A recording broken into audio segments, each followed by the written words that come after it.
नमस्कार, मेरा नाम हिमांशु धवन और आज जो बेसिक पेशेंट आज की डेट में जो चाहते हैं, जो एक्चुअली सार चाहते हैं कि वेरिकोसिल मेरा कैसे ठीक हो जाए, कैसे भी कर दो मेरा वेरिकोसिल ठीक कर दो। देखो, वेरिकोसिल ठीक करने में मेहनत सिर्फ एक तरफा नहीं लगती। कोई भी डॉक्टर आपको दवाइयाँ देकर ये नहीं कहेगा कि वेरिकोसिल ठीक हो जाएगा, ठीक है। बट यहाँ पर सबसे पहली चीज़ें जो होती हैं वो पेशेंट को अपने एंड पे ढूंढनी पड़ती हैं कि मैं किस चीज़ से ठीक महसूस कर रहा हूँ, किस चीज़ से ठीक नहीं महसूस कर रहा। तो आज जो है बेसिकली यही बताऊँगा, आप इसको ध्यान से सुनना कि आप अपने वेरिकोसील के ब्लड फ्लो को किस तरीके से बेटर तरीके से चला सकते हैं। क्योंकि हर पेशेंट को एक चीज़ का डर रहता है, वेरिकोसील हुआ है तो मैं इनफर्टाइल हो जाऊँगा। इनफर्टाइल मतलब कि उनके स्पर्म काउंट लो हो जाएंगे, आगे जाके बच्चा करने में दिक्कत आएगी। ये सारी चीज़ें उसके जहन में आनी चालू हो जाती है। और वो जब वो जहन में आती है तो वो कहीं सुनता नहीं है, वो सबसे पहले गूगल पे सर्च करता है। गूगल पे आधी चीज़ें ये लिखी हुई होती है कि इनफर्टाइल कर देगा, टेस्टिकल एट्रोफी हो जाएगी और बाकी चीज़ें लिखता है। ऐसा नहीं कि ये सारी चीज़ें नहीं करता, ये सारी चीज़ें भी करता है, बट उनके भी कुछ एक स्टैंडर्ड लेवल है। वो लेवल की बात मैं अगली वीडियो में किसी में बताऊँगा। बट आज सिंपल एक वेरिकोसील के ब्लड फ्लो के ऊपर बताऊंगा कि ब्लड फ्लो आप उसको ठीक कैसे रख सकते हो। देखो, मान लीजिए ब्लड फ्लो जो है वो आपका एक ऐसा है कि एग्जिट है वो, मान लीजिए, या एक समझ लेता हूँ मैं आपको कि आप किसी एक रोड पे चल रहे हो, ठीक है। वो रोड मान लीजिए कि ये अपनी गुड़गांव हाईवे की रोड है या कहीं की भी रोड है जहाँ पर वो जाम रहती है। अब जब वो जाम रहती है कोई सा भी हाईवे, तो उसमें एक एंट्री लेवल होता है और एक एग्जिट लेवल होता है ना। अब मान लीजिए बीच में अगर वो जैम पैक्ड है तो वहाँ पर क्या होगा, वहाँ पर ऑटो, बसेस, स्कूटर, बाइक, सारी चीज़ें लगी हुई होती है। उसमें कुछ ऐसे भी होते हैं जो बाइक या स्कूटी पर ट्रैवल करते हैं। अब वो बाइक स्कूटी वाले क्या करते हैं कि जब उनको जगह कहीं से निकलने की नहीं मिलती, वो पटरियों पर चढ़ाना चालू कर देते हैं, रैंप पे चढ़ाना चालू कर देते हैं। जब वो रैंप पे चलाना चालू करते हैं तो क्या होता है कि वहाँ पर रैंप जो होता है वो बिखरने लगता है, टूटने लगता है ना। सेम सिनारियो समझो कि आपके टेस्टिस में दो तरीके की सप्लाई चलती है।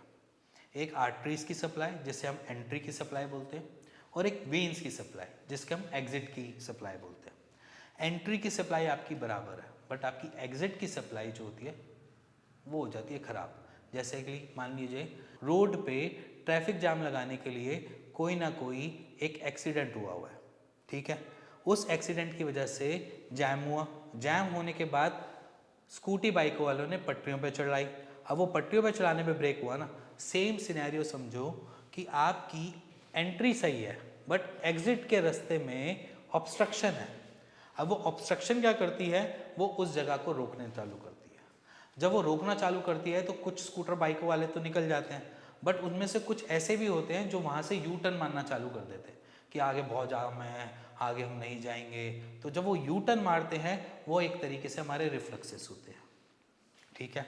अब रिफ्लेक्सेस जो है वो दोबारा से घूम के कहाँ आएंगे, टूवर्ड्स आपके टेस्टिकल्स, कि भैया जगह तो मिल नहीं रही, अब क्या करें। अब वो टेस्टिकल्स की तरफ दौड़ेंगे, तो जब वो टेस्टिकल की तरफ दौड़ेंगे जो उसकी पावर थी कंजप्शन की, जैसे कि मान लीजिए कि एक ब्लड के फ्लो जो मेरे पास आ रहा था जिसमें बहुत ज़्यादा न्यूट्रिशन वैल्यू थी, उससे मैं गैदर भी कर पा रहा था कुछ ना कुछ, ठीक है। बट अब आज की डेट में क्या हो रहा है कि मेरे पास वो वहाँ से सप्लाई तो बराबर आ रही है बट यहाँ की सप्लाई भी ओवर हो रही है। तो मैं यहाँ पर समझ नहीं पाऊँगा कि मेरे को कहाँ से क्या लेना है।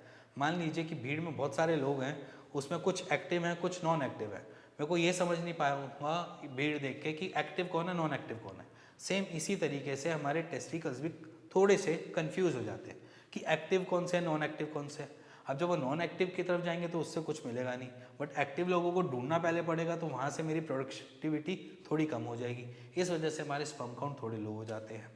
अब मेरे को पता है कि मेरी वेन्स में ऑब्स्ट्रक्शन है और ब्लड का फ्लो मेरा को घूम घूम के मेरे को ही मिल रहा है, तो मैं क्या करूँगा कि इस ऑब्स्ट्रक्शन को खोलने की कोशिश करूँगा।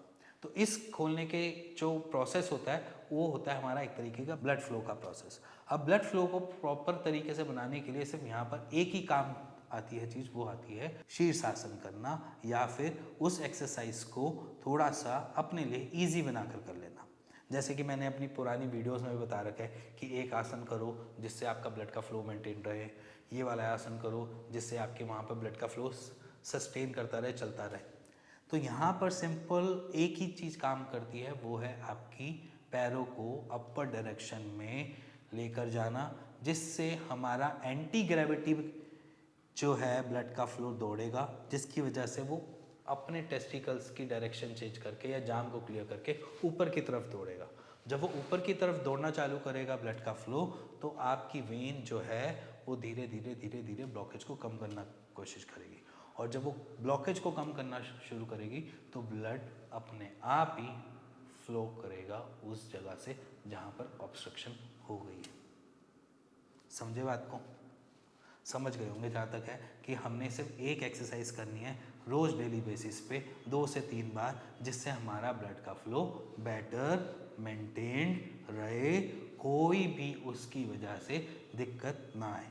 आप अगर ज़्यादा लंबे टाइम तक खड़े होते हो, जैसे कि आर्मी पर्सनल्स हो गए या फिर पुलिस में जो काम करते हैं, आपकी लॉन्ग स्टैंडिंग की ड्यूरेशन है अपनी ड्यूटीज़ की, तो आप वहाँ पर अपने उस जगह पे जहाँ पर भी आप काम कर रहे हैं उसमें 5-10 मिनट का रेस्ट जरूर लीजिए। अपने पैरों को थोड़ा सा ऊपर करिए, पीछे दीवार का सपोर्ट लीजिए और लाई डाउन हो जाइए। आपकी पीठ में थोड़ा सा एक बिस्तर जैसा होता है, आर्मी वालों के पास अपनी थोड़ी एक ड्यूटी के टाइमिंग्स होते हैं, उसमें 5-5, 10-10 मिनट का ऑफ लेकर ये एक्सरसाइज दोहराते रहिए। या फिर अगर आप किसी ऑफिस में भी काम कर रहे हैं, वहाँ पर भी कोई जगह ढूंढ लीजिए जिससे ये एक्सरसाइज कर पाएँ और अपने ब्लड फ्लो को मेंटेन कर पाएँ। बेसिकली कुछ नहीं करना, एक्सरसाइज का पोस्चर आपके सामने है, आप इसी को दिन में 3 बार कर लो 5-5 मिनट के लिए। इससे ज़्यादा हम आपसे कुछ नहीं मांगते हैं, इससे ज़्यादा बस इस बारी विदा मांगते हैं। मिलेंगे नेक्स्ट वीडियो के लिए, तब तक के नमस्कार।